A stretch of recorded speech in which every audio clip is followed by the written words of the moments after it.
ઝઘડિયાની પીડિત બાળકીની દુષ્કર્મની ઘટનાએ સમગ્ર ગુજરાત અને દેશને હચમચાવી દીધું છે। ડેડિયાપાડાના એમએલએ ચૈતર વસાવાએ પીડિત બાળકીની સ્થિતિ જાણી અને તેના પરિવારજનોને સાંત્વના આપી છે।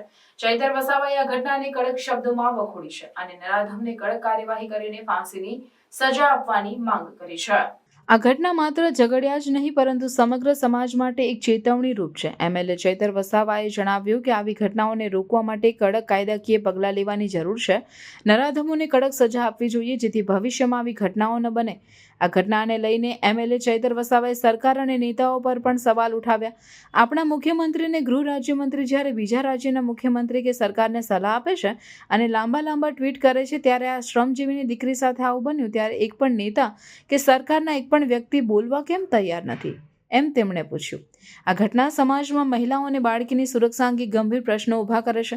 એમએલએ ચૈતર વસાવાએ જણાવ્યું કે મહિલાઓ અને બાળકીની સુરક્ષા માટે સરકારને વધુ કડક પગલાં લેવાની જરૂર છે।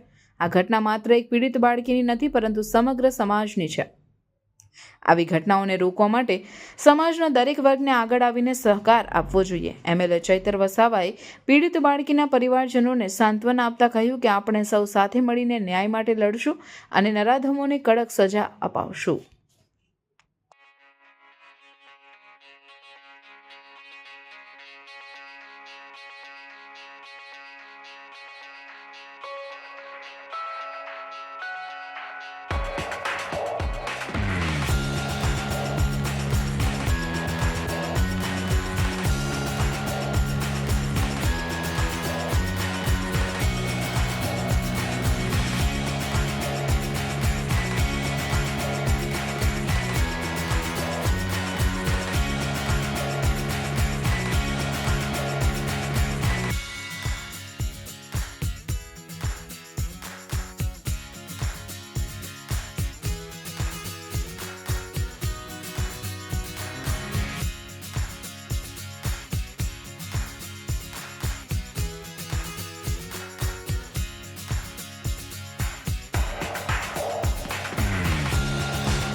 ઝઘડિયા ખાતે જે 10 વર્ષની માસૂમ દીકરી સાથે દુષ્કર્મની ઘટના ઘટી હતી ત્યારે એ દીકરીની તબિયત એની સ્થિતિ શું છે એ જોવા માટે અમે એસજી હોસ્પિટલ વડોદરા ખાતે આવ્યા છે।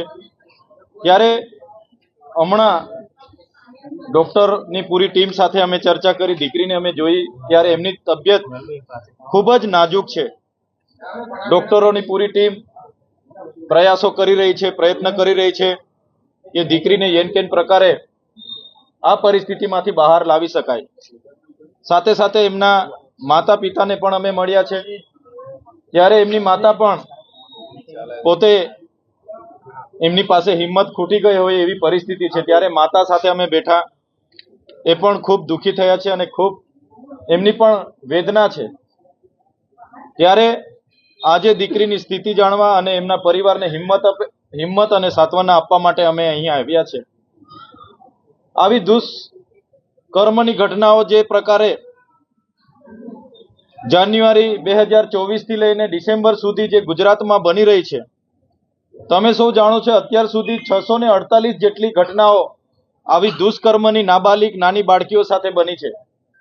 દાહોદની વાત હોય, સુરતની વાત હોય, બારડોલી હોય, ભાવનગર હોય, અમરેલી હોય, જ્યાં પણ આવી ઘટનાઓ ઘટી છે ખૂબ જ નિંદનીય ઘટનાઓ છે અને સરકાર સામે અમે માંગ કરીએ છીએ જ્યાં પણ જે પણ દીકરીઓ સાથે આવી દુષ્કર્મની ઘટનાઓ ઘટી છે એ નરાધમો સામે કડકમાં કડક અને ઝડપી કાર્યવાહી કરવામાં આવે, એમને ફાંસી સુધી પહોંચાડવામાં આવે અને એવા દાખલા બેસાડવામાં આવે કે ફરી કોઈ વ્યક્તિ આવા વિચાર સુદ્ધા કરી ના શકે એવી અમે માંગ કરીએ છીએ।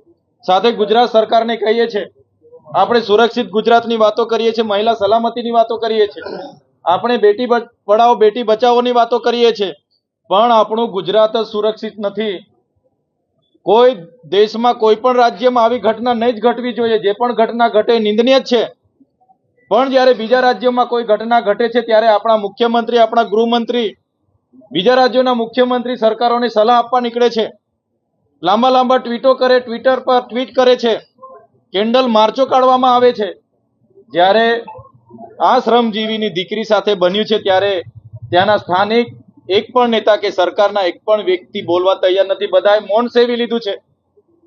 ત્યારે સરકારે આ વરવી વાસ્તવિકતા સ્વીકારવી પડશે કે ગુજરાતમાં 648 જેટલી ઘટનાઓ આજ દિન સુધી આ વર્ષે જ બની છે.